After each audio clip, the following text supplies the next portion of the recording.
Kata Allah Subhanahu wa taala kepada Nabi Muhammad sallallahu alaihi wasallam, wahai Muhammad, aku tidak mengutus seorang nabi dan seorang rasul, ya, melainkan dia telah memohon kepadaku, hanya besar kata ganti Allah, dengan suatu permohonan yang telah aku kabulkan permintaannya atau permohonannya itu. Nah, dalam hadis lain dijelaskan masalah ini, ya. Yang kata Nabi SAW, tidak ada seorang nabi pun kecuali Allah kasih doa yang diijabah, pasti diijabah. Ya, jadi doa nabi-nabi umumnya diterima, tapi ada yang diterima, ada yang juga tidak diterima. Tapi ada satu doa, kalau dia minta langsung dikasih. Itu contohnya kata sebagian ulama adalah permintaan Nabi Nuh alaihissalam pada saat minta dibinasakan kaumnya. Permintaan Nabi Lut pada saat dibinasakan kaumnya, Allah langsung kabulkan. Nabi Shu'aib, Nabi Saleh, ya, Nabi Hud, ini semua. Musa alaihissalam pada saat minta Fir'aun ditenggelamkan, maka itu semuanya permintaan yang Allah langsung kabulkan. Gitu kan? Maka Allah Subhanahu wa taala pada saat itu membangunkan Nabi Muhammad SAW untuk memberikan penawaran itu. Semuanya sudah aku kasih dan mereka sudah mohon semuanya. Sekarang kesempatan buat kau, hai Muhammad. Mohonlah kepadaku, kata Allah. Sekarang kau boleh minta. Apapun yang kau minta sekarang, aku akan kasih. Misal Nabi SAW mengatakan, ya Allah berikan hidayah semua manusia. Itu Allah kasih pada saat itu. Dikabulkan, gitu kan? Maka Allah berfirman, memintalah wahai Muhammad, maka permintaanmu akan dikabulkan. Lalu aku mengatakan, kata Nabi SAW, permohonanku ialah syafaatku untuk umatku pada hari kiamat. Jadi kecerdasan Nabi SAW luar biasa, kata ulama, dalam permintaan ini. Beliau sudah tahu, ya, karena di potongan pertama hadis atau hadis sebelumnya tadi kalau masih ingat, ya, hadis yang kita sempat review, ya, kalau memang umat beliau sudah diperlihatkan paling banyak pada hari kiamat, gitu kan. Maka Nabi SAW tidak minta secara khusus umatnya diperbanyak, karena memang dasarnya Allah terus menyebarkan agama ini. Bahkan ada hadis Nabi SAW, tidak akan terjadi kiamat kecuali semua rumah di muka bumi akan dimasuki Islam, baik dengan kemuliaan atau dengan terhina. Di zaman Nabi Isa AS nanti turun di akhir zaman, itu Nabi Isa akan berhukum dengan hukum Al-Quran dan semua harus muslim. Masuk Islam dengan mulia, dia terima Islam, atau dia kalau tidak dihinakan, dibunuh. Itu di zaman Nabi Isa AS, tidak berlaku sekarang tentunya. Kalau sekarang konsep kita la ikraha fid din, nggak ada paksaan dalam Islam, gitu ya. Maka Nabi alaihissalam tahu umatnya akan banyak. Maka yang beliau minta bukan di dunia. Ya Allah, khusus doa itu yang kau izinkan aku dikabulkan, simpan di akhirat nanti. Untuk apa? Berikan syafaat, pertolongan. Syafaat maksudnya adalah pertolongan agar selamat dari api neraka masuk ke surga. Ini permintaan yang sangat cerdas. Gitu kan? Bagaimana nanti kalau ada umatku masuk neraka, keluar masuk surga, ya Allah. Dan ini dikuatkan dengan banyak hadis. Di antaranya hadis lain, hadis sahih riwayat Bukhari Muslim juga, kata Nabi SAW, nanti akulah orang yang pertama mengetuk pintu surga, lalu dibukakan untukku. Pada saat malaikat berkata, siapa engkau? Aku mengatakan Muhammad. Kata malaikat penjaga pintu itu, aku tidak diperintahkan membuka pertama kali kecuali untukmu. Maka aku pun masuk dan aku bertemu dengan zat yang maha perkasa, Al-Jabbar, Allah, di hadapanku. Lalu aku sujud, tersungkur sujud. Lalu Allah SWT mengatakan, hai Muhammad, angkatlah kepalamu, mintalah syafaat, maka aku akan diberikan. Karena ini permintaan Nabi SAW. Maka Nabi SAW mengatakan, ya Allah umatku. Kata Allah SWT, pergilah ke neraka, keluarkan dari umatmu, dari api neraka yang memiliki keimanan seperti dinar, ya, seperti koin dinar, gitu kan. Walaupun kecil begitu imannya, bisa. Gitu. Maka Nabi SAW pun pergi mengeluarkan dari umatnya sesuai dengan itu. Setelah itu kembali, Allah masih mengatakan, pergilah kembali ke neraka, keluarkan dari umatmu yang dalam hatinya seperti setengah dinar itu. Jadi lebih sedikit lagi, Nabi SAW keluarkan. Setelah itu Nabi SAW kembali, Allah masih mengatakan lagi, pergilah Muhammad dan keluarkan dari umatmu yang memiliki keimanan seperti biji sawi. Seperti debu, kecilnya. Ya. Biji sawi itu kan kecil sekali. Ya. Seperti pasir atau debu. Gitu. Maka Nabi SAW mengeluarkan pada saat itu. Itu pun, kata Nabi SAW, Allah masih berfirman, tertinggal syafaatku. Lalu Allah menggenggam dari neraka satu genggaman yang mengeluarkan banyak makhluk. Kemudian memasukkan mereka ke dalam surga. Ya, dalam riwayatnya dikatakan, di depan surga Allah siapkan nahrul hayat, sungai kehidupan. Semua umatku yang dikeluarkan, ya, atau semua manusia yang beriman dikeluarkan dari neraka, akan dimasukkan ke dalam sungai tersebut.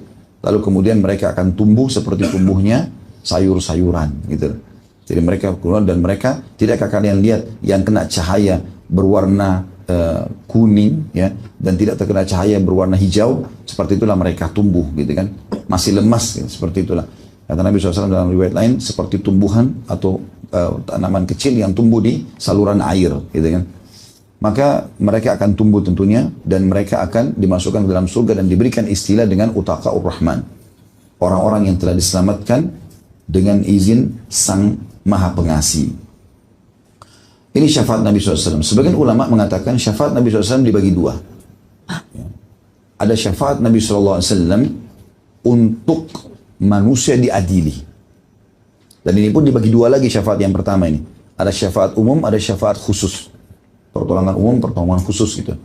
Jadi itu disebutkan dalam hadis yang panjang lebar tentang orang nanti kepanasan di mahsyar.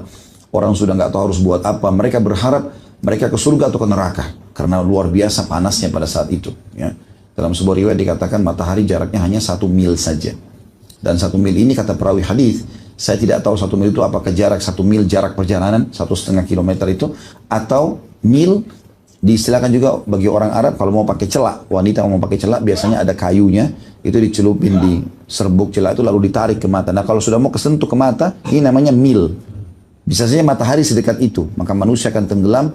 Ada yang sampai mata kakinya, ada yang sampai betisnya, ada yang sampai perutnya, ada yang sampai dada, ada yang tenggelam dengan keringat sendiri. Dan itu Allahu a'lam berapa lama. Maka karena manusia sudah jenuh sekali dan pada saat itu tersiksa, mereka pun akhirnya mendatangi para nabi-nabi. Datanglah kepada Adam, engkaulah ayah kami yang pertama, manusia yang pertama diciptakan.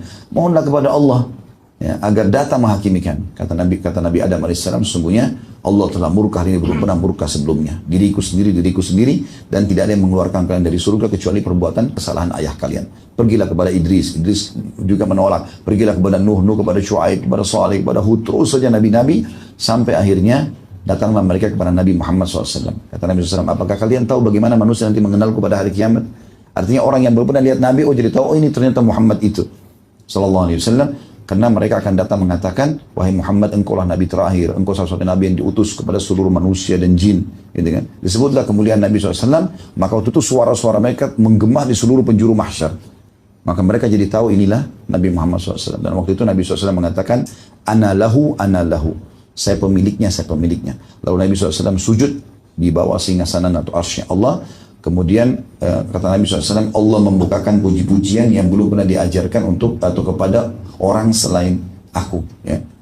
Jadi Allahu a'lam puji-pujian apa itu khusus untuk Nabi SAW. Kemudian beliau mengatakan, dan Allahu a'lam berapa lama aku sujud. Ya, berapa lama aku sujud sampai terdengar Allah mengatakan, ya Muhammad irfa' ra'sak washfa' tushfa'.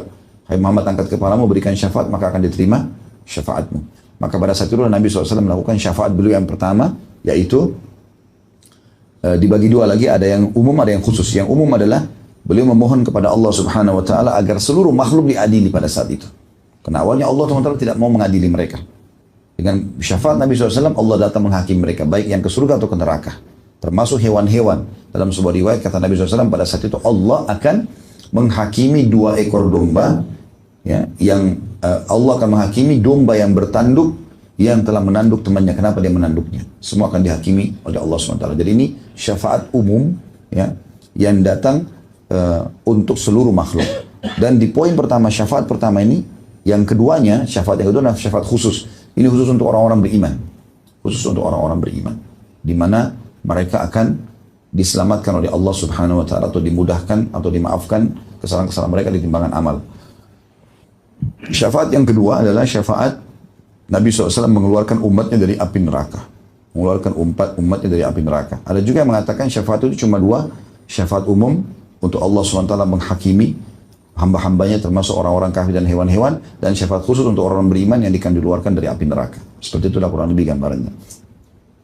Dan itu makna syafaat. Jadi Nabi SAW meminta, ya, pada saat Allah mengatakan, mintalah hai Muhammad, maka permintaanmu akan dikabulkan. Maka aku mengatakan permohonanku ialah syafaat untuk umatku pada hari kiamat. Abu Bakar sempat bertanya untuk memastikan, walaupun Abu Bakar radhiyallahu anhu sudah memahami makna syafaat dalam bahasa Arab, pertolongan. Tapi untuk lebih jelas lagi, wahai Rasulullah, apa syafaat yang Anda maksudkan? Pertolongan apa nih? Ya. Maka Nabi SAW mengatakan, aku mengatakan, wahai Rabbku, syafaatku yang aku simpan di sisimu. Maksudnya untuk di akhirat. Bukan di dunia pertolongan itu, tapi di akhirat. Rabb yang maha suci dan maha pemurah lalu menjawab, yang maha suci dan maha pemurah menjawab, ya, maksudnya ya aku kabulkan, kau bisa nanti yang terkabulkan itu di akhirat. Kemudian Rabbku akan mengeluarkan sisa-sisa umatku dari neraka.